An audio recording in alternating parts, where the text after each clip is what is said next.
22 साल के लेफ्टिनेंट फयाज 133 करोड़ हिंदुस्तानियों के लिए आशा और उम्मीद की एक रोशनी थे। सेब की खेती करने वाले किसान के होनहार और देशभक्त बेटे उमर फयाज पर देश को गर्व है। ईमानदारी और सादगी की मिसाल कहे जाने वाले लेफ्टिनेंट फयाज को हमेशा हमेशा के लिए खामोश कर दिया गया। जिंदगी की पहली छुट्टी बन गई उनकी आखिरी छुट्टी।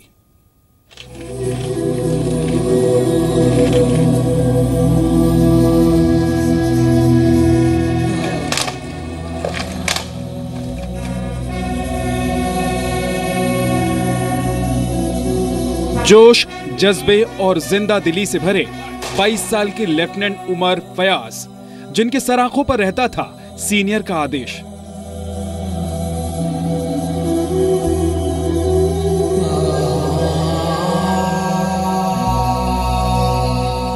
उमर कश्मीर की नई सोच के प्रतीक थे। शायद इसीलिए वो घाटी में अलगाववादियों और आतंकियों को पसंद नहीं थे।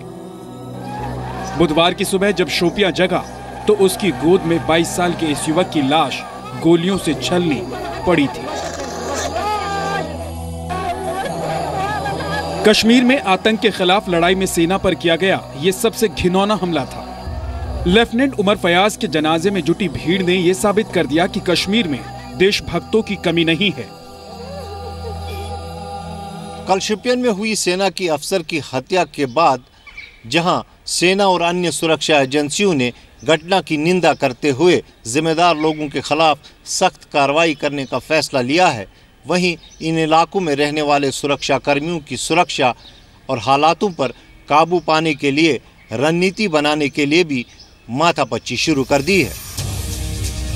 लेफ्टिनेंट उमर फयाज को आतंकियों ने किडनैप किया और बाद में गोलियों से छलनी उनका शव शोपियां में मिला। दक्षिणी कश्मीर के कुलगाम के रहने वाले लेफ्टिनेंट उमर फयाज 6 महीने पहले ही सेना में नियुक्त हुए थे। आंखों में कश्मीर को फिर से जन्नत बनाने का सपना लिए लेफ्टिनेंट उमर बेहद जिम्मेदारी के साथ अपनी ड्यूटी निभा रहे थे।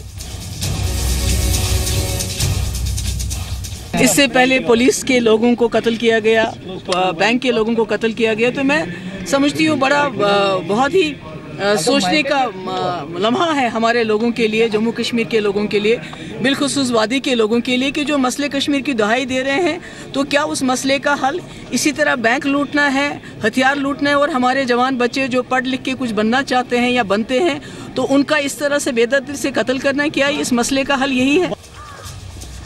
पूरे सैनिक सम्मान के साथ लेफ्टिनेंट फयाज अहमद को अंतिम विदाई दी गई। शादी पर आया था तो हमने सुना सुबह इसका फायर दे दिया। ये पता नहीं किसने क्या दिया, किसने दिया, हमें कोई मालूम नहीं है, बस इतना खबर आया।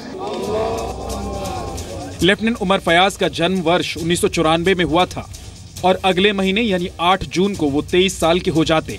लेकिन घाटी में मौजूद आतंकियों ने पहले उनका अपहरण किया और फिर उनके शरीर को गोलियों से छलनी कर दिया।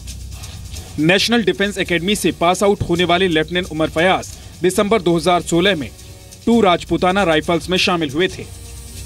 आर्मी ज्वाइन करने के बाद पहली बार वो छुट्टी लेकर घर गए थे और 25 मई को अखनूर सेक्टर में वापस अपनी यूनिट में लौटने वाले थे। उन्होंने छुट्टी इसलिए ली थी ताकि वो अपने मामा की बेटी की शादी में शामिल हो सकें। मंगलवार रात करीब 5 से 6 आतंकियों ने उनका अपहरण कर लिया। फिर बुधवार सुबह करीब 5 बजे गोलियों से छलनी लेफ्टिनेंट फयाज की डेड बॉडी शोपिया के खरमेन इलाके में एक चौक पर मिली।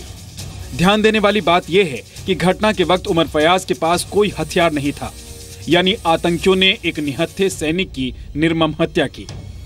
रिपोर्ट के मुताबिक उनके शरीर पर कई चोट के निशान मिले हैं, जिससे पता चलता है कि निहत्था होने के बावजूद उन्होंने आतंकियों का सामना किया था।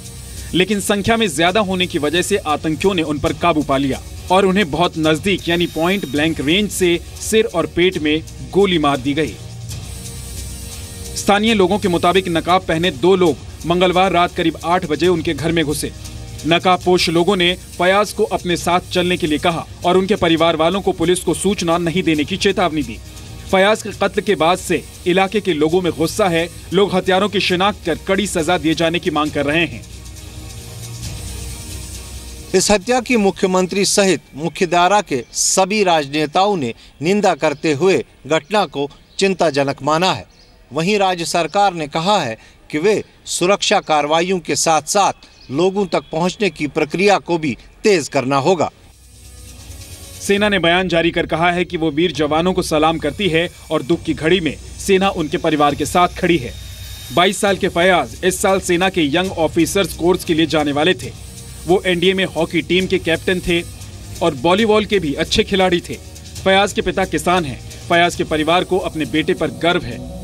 22 साल के लेफ्टिनेंट उमर फयाज के दिल में भारत बसता था, लेकिन भारत में रहने वाले कुछ मौका परस्त लोगों की वजह से इतनी कम उम्र में इस युवा को अपनी जान का बलिदान देना पड़ा।